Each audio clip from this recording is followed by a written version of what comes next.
এই যে ঘটনাগুলি বললেন এগুলো নিন্দাজনক, লজ্জাজনক। আমরা সমাজবদ্ধ জীব হিসাবে, সুস্থ সমাজের নাগরিক হিসাবে আমাদের মাথা হেট হয়ে যাচ্ছে।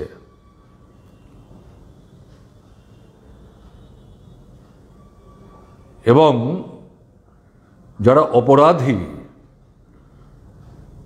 প্রকৃত অপরাধী, অবিলম্বে তাদেরকে গ্রেপ্তার করার ব্যবস্থা করা দরকার এবং কঠোর শাস্তি যাতে তারা পায় তার জন্য প্রয়োজনীয় পদক্ষেপ পুলিশ এবং প্রশাসনকে গ্রহণ করতে হবে। এখন যে প্রসঙ্গটা আপনি উল্লেখ করার চেষ্টা করেছেন, আমি যেটা বলবো পুলিশ সম্পর্কে, আমি সমস্ত পুলিশকে তো দায়ী করতে পারবো না, সব থানাকে তো দায়ী করতে পারবো না। এই অভিযোগ প্রতিনিয়ত উঠছে যে আক্রান্ত মায়েরা, বোনেরা পরিবারের লোকদের সাথে নিয়ে থানায় গেলে কোনো কোনো থানায় এফআইআরই নিতে চাইছে না, অভিযোগই নিতে চাইছে না, বলছে আলোচনা করে মীমাংসা করে ফেলুন। এবং যারা আক্রান্ত তাদের প্রতিক্রিয়া হচ্ছে এই আমরা যে আক্রান্ত হয়েছি পুলিশ আগেই জানে, কাদের দ্বারা আমরা আক্রান্ত এটাও পুলিশ জানে। প্রকৃত অর্থে আক্রমণকারী যারা তাদেরকে রক্ষা করার জন্যই পুলিশ এই অবস্থানটা নিচ্ছে। এবং তারা সেখানে খুব বিক্ষোভ প্রকাশ করে বলছে কার কাছে আমরা যাব, আমাদের রক্ষণ এবং রক্ষণাবেক্ষণের জন্য কে দায়িত্ব নেবেন? পুলিশে যদি এই ভূমিকা নেয়, এই প্রশ্নগুলি তারা তুলছেন। এবং কোনো কোনো জায়গায় আক্রান্ত পরিবারের লোকরা জনরা বলছেন থানায় গিয়ে আমরা দেখছি, কোনো কোনো থানায় অপরাধী যে বা তাকে অপরাধ সংগঠিত করার ক্ষেত্রে প্রত্যক্ষ পরোক্ষভাবে যারা সাহায্য করেছে, মদত জুগিয়েছে, তারাই থানায় বসে আছে। এই পরিস্থিতিতে আপনি কি করে গিয়ে অভিযোগ সেখানে উপস্থিত করবেন? এবং সেখানে পুলিশ এই নেতিবাচক ভূমিকা গ্রহণ করছে। এটা অত্যন্ত নিন্দনীয় ঘটনা এবং এটার জন্য সামগ্রিকভাবে পুলিশ বদনামের ভাগিদার হয়ে যাচ্ছে। মহিলা কমিশনের কথা বলছেন। এই মহিলা কমিশন গঠিত হওয়ার পর প্রথম দিকে দেখা গেছে কয়েকটি এই ধরনের অপরাধের ঘটনা সংঘটিত হওয়ার পর তারা যাওয়ার চেষ্টা করেছেন, পদক্ষেপ কে নিয়েছেন মানুষ জানেন না। কিন্তু এখন যা দেখছি আমরা, মহিলা কমিশন যতই পুরনো হচ্ছে এবং এই সরকারের মেয়াদ যত শেষ হয়ে আসছে, মহিলা কমিশন নিষ্ক্রিয় হয়ে গেছে, খোঁজ খবরই নেওয়ার চেষ্টা করছে না। মহিলা কমিশনটার যে দায়িত্ব, সেই দায়িত্বই তারা প্রতিপালন করার ক্ষেত্রে কার্যকরী কোনো ভূমিকা নিচ্ছে না। এটা মহিলাদের, মায়েদের, বোনেদের অভিযোগ। এটা যে আমরা বলছি ঘটনা তা না, সাধারণভাবে তাদের বক্তব্য। এখন আপনি আপনার প্রশ্নের মধ্যে যেটা জানতে চেয়েছেন যে মহিলাদের বিরুদ্ধে এই যে অপরাধগুলো, এগুলো মোকাবেলা করার প্রশ্নে আপনাদের সরকারের সময়ে আপনারা কি ভূমিকা নিয়েছেন? প্রাসঙ্গিক। এখানে আমি যেটা বলবো, যতটা আমার স্মরণে আছে তার ভিত্তিতে, আমাদের তরফ থেকে পুলিশকে নির্দেশ দেওয়া ছিল মহিলারা যখনই থানায় গিয়ে তাদের বিরুদ্ধে সংঘটিত অপরাধের প্রতিবাদে অভিযোগ দায়ের করবে, কোনো প্রশ্ন ছাড়া, আপনাদের প্রশ্নে তারা যাতে বিব্রত বোধ না করেন তার জন্য কোনো প্রশ্ন ছাড়া তারা যে অভিযোগ করবেন এটা লিপিবদ্ধ করতে হবে। এবং এর উপর ভিত্তি করে আইনের ফাঁক ফুকর বন্ধ করে যাতে অপরাধীদের বিরুদ্ধে কঠোর ব্যবস্থা গ্রহণ করা যায়, শাস্তি দেওয়া যায়, তার জন্যে সেইভাবে কিন্তু মামলাটা যাতে কোর্টে উপস্থিত করা হয় তার ব্যবস্থা করতে হবে। অপরাধী দল না, মত না, ধর্ম না, বর্ণ না, সম্প্রদায় না, অপরাধী অপরাধী। পুলিশকে অভিযোগ দায়ের করার সাথে সাথে দ্রুত ভূমিকা গ্রহণ করতে হবে অপরাধীকে গ্রেপ্তার করার জন্য। অপরাধী যাতে পুলিশের হাত গলে সেখানে পালিয়ে যেতে না পারে, লুকিয়ে থাকতে না পারে, তাকে খুঁজে বের করার দায়িত্ব পুলিশকে নিতে হবে। এবং যেটা বলবো, আমরা সেই সময়ে সাধারণ আইন শৃঙ্খলা এবং মহিলাদের বিরুদ্ধে যে অপরাধ, সমস্ত বিষয়টাকে ভাবনায় রেখেই সেই সময় সন্ত্রাসবাদী দৌরাত্ম্যও ছিল। সবগুলো প্রশ্নে পুলিশ এবং জনগণ যাতে একসাথে মিলে ভূমিকা নিতে পারে, তার জন্য আমরা একটা নতুন পদ্ধতি গ্রহণ করেছিলাম। থানা ভিত্তিক বিট তৈরি করেছিলাম। থানাটাকে কয়েকটা ভাগে ভাগ করে এলাকা, সেখানে অফিসারদের ভাগ করে দিয়ে আলাদা আলাদা করে আমরা কমিটি তৈরি করে দিয়েছিলাম। এবং প্রতি মাসে এই বিট কমিটি সংশ্লিষ্ট এলাকায় নাগরিকদের নিয়ে তারা সবাই বসতেন। তাতে দল মত নির্বিশেষে নাগরিকদের মধ্যে যারা জনগণের কাছে সমাদৃত, শ্রদ্ধাভাজন, আস্থাভাজন, এরকম যারা নানা অংশের, তাদেরকে নিয়ে সেখানে সভা হতো। পুলিশের দায়িত্ব ছিল তাদের কাছে থেকে পুলিশকে জানতে হবে এলাকার আইন শৃঙ্খলা পরিস্থিতি সম্পর্কে, অপরাধী কারা কী ধরনের অপরাধ করছে সেই সম্পর্কে, পুলিশের সেখানে কি করা দরকার, পুলিশের দুর্বলতা কি, এটাও চিহ্নিত করবে। এই সমস্ত বিষয় তারা গ্রহণ করবেন, তথ্য নেবেন, গ্রহণ করবেন। এবং পরের মাসে মিটিংয়ের আগে পুলিশ কি ব্যবস্থা নিল, কি পদক্ষেপ নিল, তার ফলাফল কি, সেটা আবার যখন মিটিং হবে সেই মিটিংয়ে উপস্থিত করতে হবে। এবং এর মধ্যে বিশেষ করে আমরা গুরুত্ব দিয়েছিলাম মহিলাদের বিরুদ্ধে যে অপরাধ, এটা সম্পর্কে কিন্তু খুব গুরুত্ব দিয়ে এই বিটের সভাগুলোতে আলোচনা করে ব্যবস্থা গ্রহণ করতে হবে।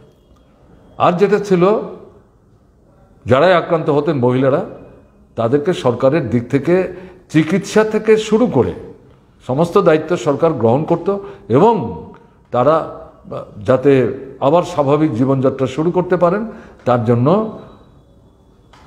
প্রশাসনিক দিক থেকে সরকারের সিদ্ধান্ত মোতাবেক তাদেরকে সাহায্য করার চেষ্টা করা হতো। পরিবারটির পাশে সরকার দাঁড়াবার চেষ্টা করতেন। এই যে পদক্ষেপগুলো, এর পাশাপাশি যেটা, সেটা হচ্ছে আপনার সেখানে আমাদের ছোট ছোট ছেলে মেয়ে যারা, তাদের স্কুলের যে কারিকুলাম, পাঠ্যপুস্তক, আমরা সেখানে এটা অন্তর্ভুক্ত করার সিদ্ধান্ত গ্রহণ করেছিলাম। যেমন রক্তদান শিবিরে কেন আমাদের অংশগ্রহণ করতে হবে, বৃক্ষরোপণের কাজে কেন আমরা ভূমিকা গ্রহণ করব, এবং বৃক্ষরোপণের পর এটাকে সুরক্ষিত করার জন্য আমাদের কি ভূমিকা হবে, এই বিষয়ের পাশাপাশি এই মহিলাদের বিরুদ্ধে যে অপরাধ, এই সম্পর্কে আমাদের ছেলেদের মেয়েদেরকে সমাজ সচেতন করে তোলার জন্য, তাদের দায়িত্ব সম্পর্কে সচেতন করবার জন্যে পাঠ্যপুস্তকের মধ্যে এটা অন্তর্ভুক্ত করার কথা আমরা বলেছিলাম এবং এই কাজ শুরু হয়েছিল। এবং সবচাইতে বেশি যেটা আমরা বলার চেষ্টা করেছিলাম, শুধু পুলিশ, শুধু সরকার, শুধু শাসক দল, তাদের একক বিচ্ছিন্ন ভূমিকার দ্বারা এই যে সামাজিক ব্যাধিটা, সমাজের যেটার দ্বারা আক্রান্ত হচ্ছে, এই ব্যাধি মোকাবেলা কিন্তু করার চেষ্টা করলে পরে ফলপ্রসূ একটা অবস্থায় গিয়ে আমরা পৌঁছতে পারবো না। তাই সেখানে সবাইকে মিলিতভাবে ভূমিকা গ্রহণ করতে হবে। এবং ক্যাম্পেইনের মধ্যে আমরা যেটা নিয়ে যাওয়ার কথা বলেছিলাম, সেটা হচ্ছে পরিবারের অভিভাবকদেরকে, নিজের পরিবারের সন্তান সন্ততিদের ছোটবেলা থেকেই তাদের মানসিক গড়নটা তৈরি করার ক্ষেত্রে, বিশেষ করে ঘরের পুত্র সন্তানরা মহিলাদের প্রতি, মেয়েদের প্রতি তাদের দৃষ্টিভঙ্গি কী হবে, এই সম্পর্কে তাদেরকে যাতে গড়ে তোলা যায়, এই বিষয়টা অন্তর্ভুক্ত করার কথাও কিন্তু আমরা সেখানে বলেছিলাম এবং এই কাজটা শুরু হয়েছিল। এবং এখানে যেটা বলবো, আমরা সরকারের তরফ থেকে সর্বদলীয় সভার ব্যবস্থা করেছিলাম। এর কোনো পূর্ব দৃষ্টান্ত ত্রিপুরায় নাই। ভারতবর্ষের অন্য কোনো রাজ্যে হয়েছে কিনা আমার জানা নাই, হতে পারে, হয়তো আমার কাছে তথ্য সেরকম ছিল না, আমি এখনো সেরকম জানি না। সেখানে এই যে সভা, তাতে যারা উপস্থিত ছিলেন তারা খোলা মনে কথাবার্তা বলেছেন। সরকারের কোথায় দুর্বলতা, পুলিশ কোথায় খামতি ঘাটতি দেখাচ্ছে, এগুলো চিহ্নিত করে এগুলো থেকে বেরিয়ে আসবার জন্য কি ভূমিকা গ্রহণ করা দরকার, এই সমস্ত প্রশ্নে কিন্তু এই যে সর্বদলীয় বৈঠক হয়েছিল, সেই বৈঠকের মধ্যে বিভিন্ন দলের তরফ থেকে সেখানে পরামর্শ দেওয়া হয়েছে। এবং এগুলোর ভিত্তিতে সরকারের যে আইন কানুন প্রশাসনিক দিক থেকে তার যে আপনার সীমাবদ্ধতা আছে, এর মধ্যে দাঁড়িয়ে এই আলোচনার যে নির্যাস, তাকে বিবেচনায় রেখে সরকার পদক্ষেপ নেওয়ার চেষ্টা করেছে। এটা আনুষ্ঠানিক বৈঠক ছিল না, এবং এই বৈঠকের পরিপ্রেক্ষিতে নেওয়া পদক্ষেপগুলি যেমন পাবলিকলি জানানোর চেষ্টা হয়েছে, তেমনি এর পরিপ্রেক্ষিতে ফলাফল কি সে সম্পর্কে কিন্তু বলার চেষ্টা হয়েছে। যেমন ধরুন, এখানে একটা বিশেষ করে আমরা যে পদক্ষেপ নিয়েছিলাম মহিলা থানা প্রতিষ্ঠা করার, এটা আগরতলা দিয়ে আমরা শুরু করেছিলাম, আস্তে আস্তে জেলা, তারপরে মহকুমা, এগুলো করার কাজ আমরা হাতে নিয়েছিলাম। থানায় মহিলারা যখন অভিযোগ করতে যান, সেখানে পুরুষ অফিসাররা এবং কর্মচারীরা থাকেন, তাদের কাছে মহিলাদের পক্ষে অনেক সময় এই জাতীয় ঘটনা বিস্তৃতভাবে তারা বলতে পারেন না। এই বিষয়টা আমাদের দৃষ্টিতে যখন আসলো, আমরা প্রত্যেক থানায় উইমেন ডেস্ক আমরা সেখানে করে দিই, মহিলা পুলিশ আলাদা করে থাকবেন, এবং সেখানে মহিলারা এই জাতীয় ঘটনার পরিপ্রেক্ষিতে, অথবা তারা যদি মনে করেন যেন আমরা মহিলা ডেস্কেই আমাদের যা অন্যান্য অভিযোগ সেখানে আমরা রাখবো, ওখানে গিয়ে তারা রাখবেন। এই ব্যবস্থা কিন্তু সেখানে আমরা করেছিলাম। বিধানসভার ভেতরে বিশেষভাবে সময় নির্ধারণ করে এই মহিলাদের বিরুদ্ধে যে অপরাধ, এটা সম্পর্কে সরকার বিরোধী দলের যে উদ্বেগ, উৎকণ্ঠা এবং জনগণকে সচেতন করে তোলার মধ্য দিয়ে তাদের যে ভূমিকা গ্রহণ করার বিষয়টি, সেই সম্পর্কে তাদের দৃষ্টি আকর্ষণ করার জন্য বিস্তৃত পরিসরে সেখানে কিন্তু আলোচনার ব্যবস্থা আমরা করেছিলাম, এবং এখানে কারোর কথা বলবার সুযোগ কিন্তু কেড়ে নেওয়া হয়নি। তো আপনি যেটা বলছেন, এই তো ছিল আমাদের সরকারের সময়ে নেওয়া পদক্ষেপগুলো, এবং আক্রান্ত পরিবারের পাশে দাঁড়াবার ক্ষেত্রে কোনো রকম শৈথিল্য আমরা কিন্তু দেখাবার চেষ্টা করিনি। এটা ঠিক যে সেই সময়ে মহিলাদের বিরুদ্ধে যে অপরাধ, সেই অপরাধ নির্মূল করা গেছিল, এটা তো দাবি করা যাবে না। আমি তো বলবারই চেষ্টা করেছি, এটা সামাজিক ব্যাধিতে পরিণত হয়েছে।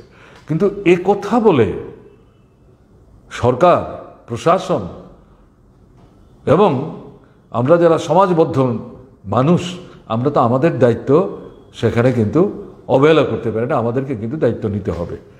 এই প্রশ্নে যেটা বলছেন বর্তমান সরকারের ভূমিকাটা আমরা সামগ্রিকভাবে গ্রহণ করতে আমরা লক্ষ্যই করছি না। যদি সরকার ভূমিকা গ্রহণ করতেন, তাহলে পুলিশ এরকম করতে পারে? আমি বলছি, আমাদের সরকারের সময় আগরতলায় মহিলা থানায় মহিলারা অভিযোগ জানাতে গিয়ে ঠিকভাবে তারা অভিযোগ লিপিবদ্ধ করতে পারেননি, ফিরে এসে আবার যখন আমাদের সেই থানার বিরুদ্ধে অভিযোগ জানালেন, সেই থানার বিরুদ্ধে কিন্তু আমরা ব্যবস্থা নেই 24 ঘন্টার মধ্যে।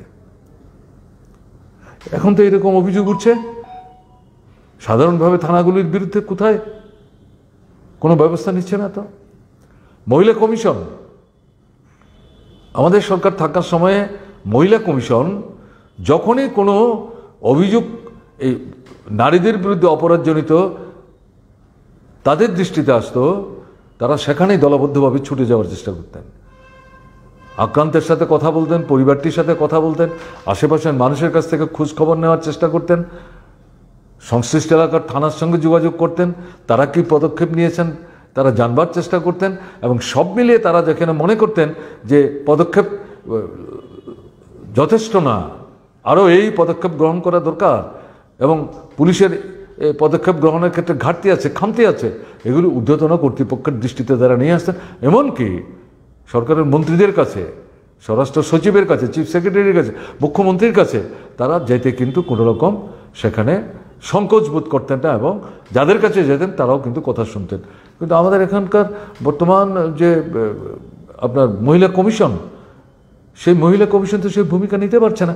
তাদেরকে এই ধরনের ভূমিকা নেওয়ানোর ক্ষেত্রে আগ্রহী করে তুলবার জন্যে সরকারের তো একটা ভূমিকা থাকতে হবে। কোথায় সরকারের ভূমিকা? সরকার তো ভূমিকা নিচ্ছেন না। আমি বিধানসভার কথা বললাম আপনাদের, এই সরকার তৈরি হওয়ার পর মহিলাদের বিরুদ্ধে অপরাধ যখন অনবরত বাড়তে শুরু করেছে এবং দেখা যাচ্ছে যে জাতীয় সড়কে, গ্রামেগঞ্জের সড়কে প্রায় প্রতিদিন 42 লাশ পাওয়া যাচ্ছে, তার মধ্যে মহিলাদের লাশও পাওয়া যাচ্ছে। মানুষ দেখে পুলিশের দৃষ্টিতে নিলে পড়ে তারপর পুলিশ গিয়ে তাদেরকে উদ্ধার করছে এবং তদন্ত ছাড়াই ওখানে দাঁড়িয়ে কিছু মন্তব্য পুলিশ করে আসছে, যাতে বোঝা যাচ্ছে যে গোটা মানে অপরাধটাকেই বা অপরাধীদেরকে রক্ষা করার জন্য সমস্ত জিনিসটাকে হালকা করে দেওয়ার চেষ্টা হচ্ছে। এই সমস্ত বিষয় নিয়ে বিধানসভায় আমাদের বিরোধী দলের বিধায়কদের মধ্যে একজন বিধায়িকা আছেন, বিধায়িকা, তিনি বিধানসভায় যখন এই প্রসঙ্গে আলোচনা করার চেষ্টা করছিলেন তাকে থামিয়ে দেওয়ার চেষ্টা করেছে, তাকে থামিয়ে দেওয়ার চেষ্টা করছে আমাদের ধর্মনগরের যে বিধায়িকা, বামফ্রন্ট সরকারের সমিতি মন্ত্রী ছিলেন, সমাজ কল্যাণ দপ্তরের মন্ত্রী ছিলেন, অত্যন্ত ভালো কাজ করার চেষ্টা করেছেন। তিনি এই প্রসঙ্গগুলি তুলে সরকারের দৃষ্টি আকর্ষণ করে বলবার চেষ্টা করেছেন এটা কি চলছে, এটাকে বন্ধ করতে হবে, কার্যকরী ভূমিকা নিন।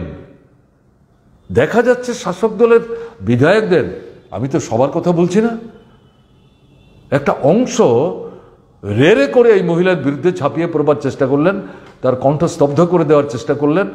এবং সেখানে আমাদের এই সভা যিনি পরিচালনা করছেন, সম্ভবত স্পিকার ছিলেন না, ডেপুটি স্পিকার ছিলেন, তাকে প্রোটেকশন দেওয়ার চেষ্টা করলেন না।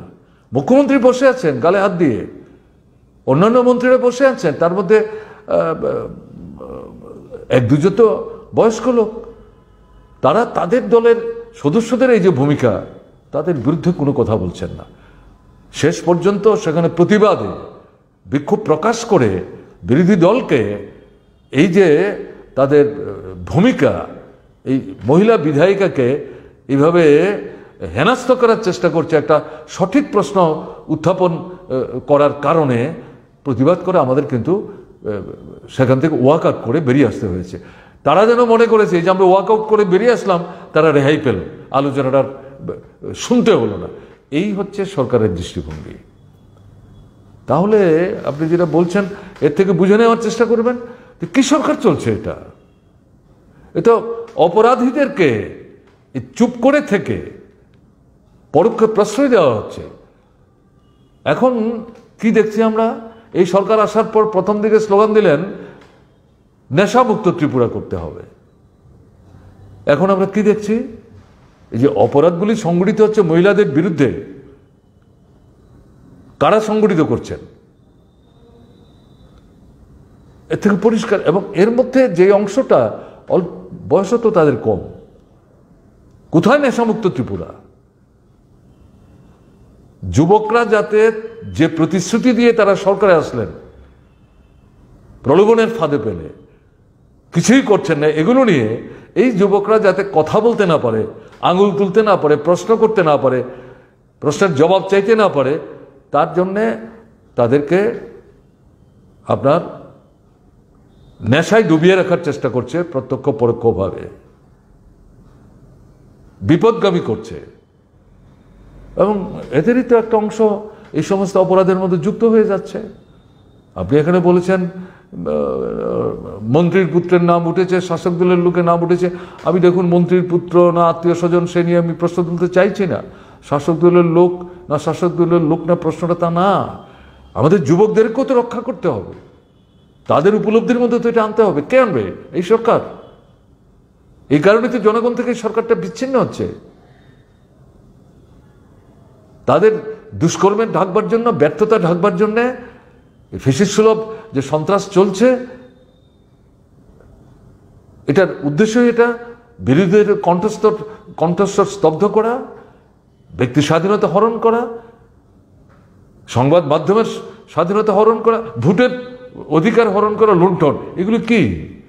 কাজেই এই সমস্ত কিছু থেকে এই যুবশক্তিকে বিপদগামী করার এই যে বিষয়টি, এটা অপরিকল্পিত মনে করলে কিন্তু ভুল করা হবে। সর্বনাশ করে দিচ্ছে এই সরকারটা। এই কারণে সে জনবিচ্ছিন্ন হচ্ছে, মানুষ এই সরকারের হাত থেকে পরিত্রাণ চাইছে। কিন্তু এই মুহূর্তে যে প্রশ্নটা করলেন, সেদিক থেকে বলবো, সরকার চোখ কান বন্ধ করে কতদিন বসে থাকবেন? এইভাবে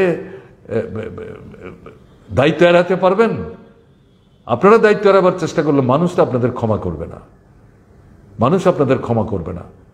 আমাদের মায়েরা, বোনেরা, তারা তো আপনাদের ক্ষমা করবে না।